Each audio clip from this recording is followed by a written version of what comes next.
Good morning, I'm Lisa Sugimoto, and currently I sit in the position of Vice President of College Advancement.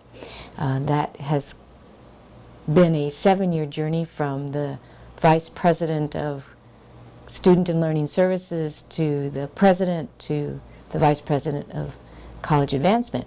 Now, this is my second tour of duty.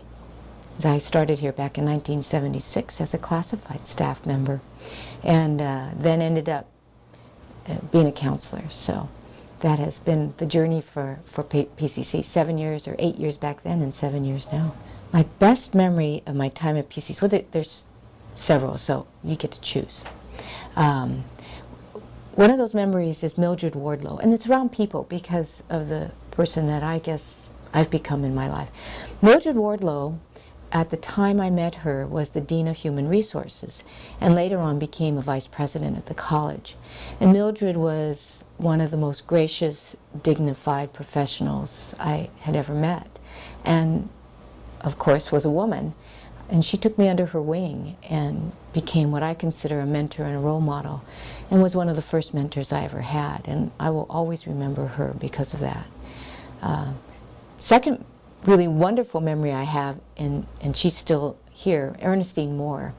I knew her when she was a counselor and then became the Dean of Student Services, and then later on became the Vice President of Student and Learning Services. And Ernestine has also been a wonderful role model and mentor to me. And thank you, Ernestine, for all you've ever done for me. Ernestine also was quite humorous, and I remember a couple of really wonderful times with her. The first time I ever walked into her office, I saw this framed quote that said, "The best man for the job is a woman." And then one of the other wonderful aspects of Ernestine, and I have followed in her footsteps with that, is how she used to organize her office. She used to file in piles, and that's pretty normal for me. And so that has, I don't think that's the role modeling most people would have liked me to have followed, but I have. One of the other memories I have of Ernestine is she could never pronounce my last name. Ernestine, it's Sugimoto. She'd always mispronounce it, and I finally sat her down and said, "Ernestine, you have to pronounce my last name just like you would pronounce any Spanish name. The vowels are the same. A, I, U, E, O." And she looked at me and she said, "That's the reason why I can't pronounce your name, just because I don't speak Spanish." So, thank you very much, Ernestine. One of these days I'll get you to pronounce my name correctly.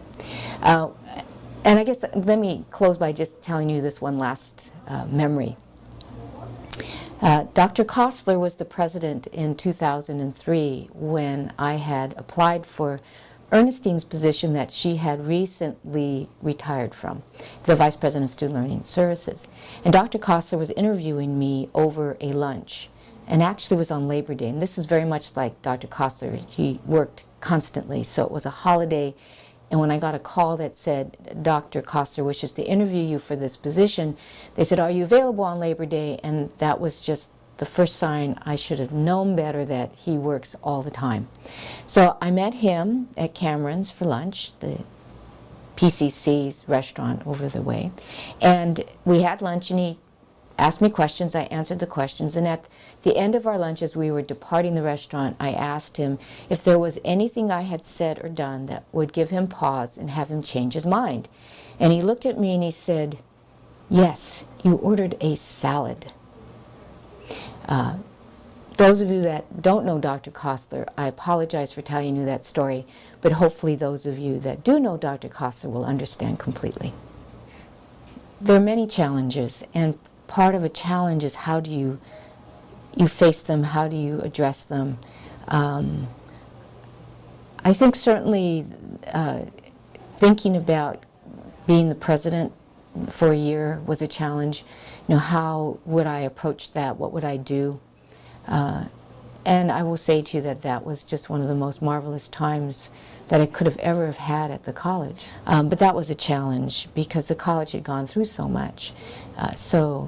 And it certainly was indicative of my time that I sort of took over the presidency when the station fires were going on, and we had a groundbreaking and ribbon cutting and welcome day all at once. So that was sort of the way things were.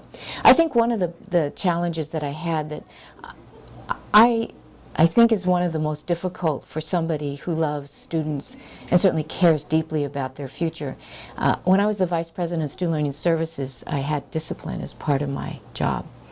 And disciplining students to me wasn't always the most enjoyable, but I always thought of it as part of the position that you help students, and we're an educational environment. So I always thought, okay, I've got a student who has got to come to talk to me, and I've got to be a disciplinarian.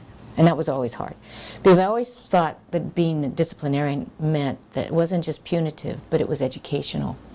So it was always my job to think about what could I say to the students so they would learn from the experience. And I would try to figure out, all right, what did they do, and then how could I turn this around? And that was always a challenge, because I wanted the student to walk away with something more than they came in with, and hopefully something that would change how they approached their lives so that the consequences wouldn't land them back in that office with more discipline. My proudest moment wasn't just being the president of the college for the year. The proudest moment is what I got to do as the president. It started off, as I said, with the station fires and the ribbon cutting and a groundbreaking and welcome day.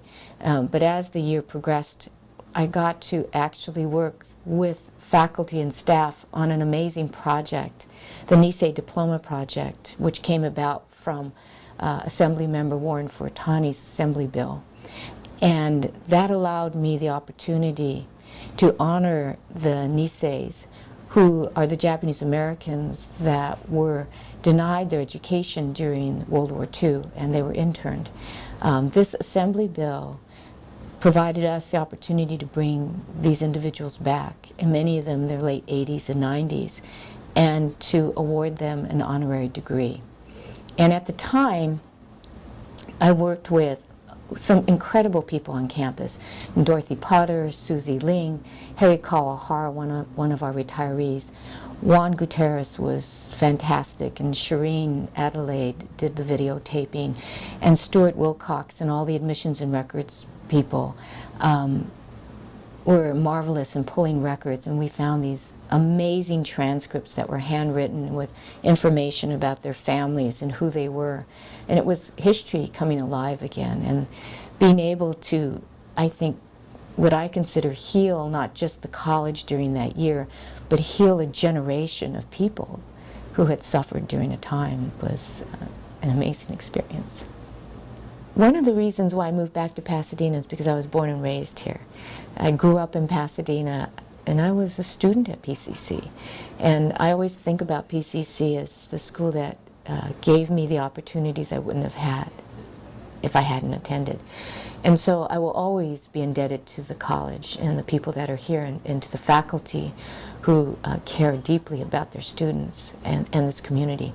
I will stay in this community because it's where I was born and raised. I hope to be actively involved in many of the programs here, and my parents are still alive, and I want to spend time with them. They gave to me my life. I want to give back to them. Well, first off, time goes by very quickly, and often we don't have time to reflect upon our lives. 34 years in the community colleges as an academic professional is an amazing amount of time, and I can't even believe that the time has gone by so quickly. And I think it's gone by quickly because it's been an enjoyable life, and I hope for every day that my colleagues, my friends, those who dedicate their lives to students will take time to reflect every day about what they've done and what they've given back to students. My life has come full circle, and for me to be in this office as college advancement and the foundation, which is really about giving back, is kind of ironic in some ways, because I feel like what the college has given to me and this community has given to me, I've been able now to give back. And I hope that all of you in your way as you give back to your students, will always remember that you have committed yourself to one of the most honorable professions in the world, which is teaching and learning. And I thank you for the honor of serving all of you.